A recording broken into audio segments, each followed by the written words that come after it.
met Merv in Auburn Correctional Facility in the early 2000s. In the prison system, word of mouth spreads. And Merv this, Merv that, and I was like, oh, who's this Merv guy, you know? And sure enough, when you see him in person, it can't be him. He's so humble, so serene.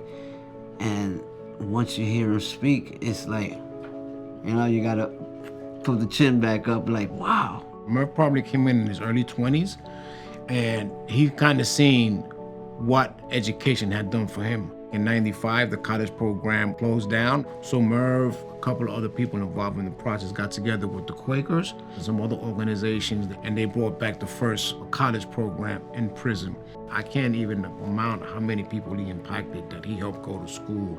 Merv has been one of the biggest influences in my entire life. I have vivid memories of him in the cell block saying, what the fuck are you doing? And getting me back on track in places where no one looked like me and no one should have cared about me. He was steadfast in pushing me to use the choices that I had made in the past to help others. And he got me involved with the youth program, got me involved with college. He was influencing my decisions in a way that really saved my life. He helped me create a checklist. This is what you want to do when you re-enter society. What are your goals? What do you want to do 5, 10, 15, 20 years from now? And you have to have this checklist, which I do mentally. It left me with this sense of, you know what? If he could continue doing it, I could start to do it out here. When I signed up for the master's program, I was going to be denied from the program. He advocated for me. He didn't have to do that, but something that he saw was that I was a person trying to change my life. He was tirelessly, endlessly, selflessly helping others around him in the community he lived in. He will always be remembered as a person that was caring, was a big part of NYTS, or Hudson Link, and changed lives. I know Merv out here, and I knew Merv inside, and he was always the same person. I'll miss that about him, just his genuineness and his consistency.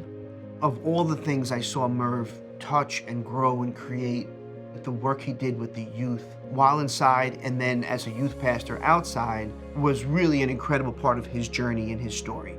And I think that legacy is what we will remember forever. He was selflessly dedicated to making sure that the next generation didn't make the mistakes that his generation did. He left behind the template of how to help others help themselves in an environment where most individuals don't want to help themselves. He's gone physically from us, but spiritually, emotionally, mentally, he will always be there, especially when we go through these obstacles, when we go through hardships out here. And his legacy teaches that nothing's impossible. As long as our mental is stable, is focused, we can overcome any obstacle.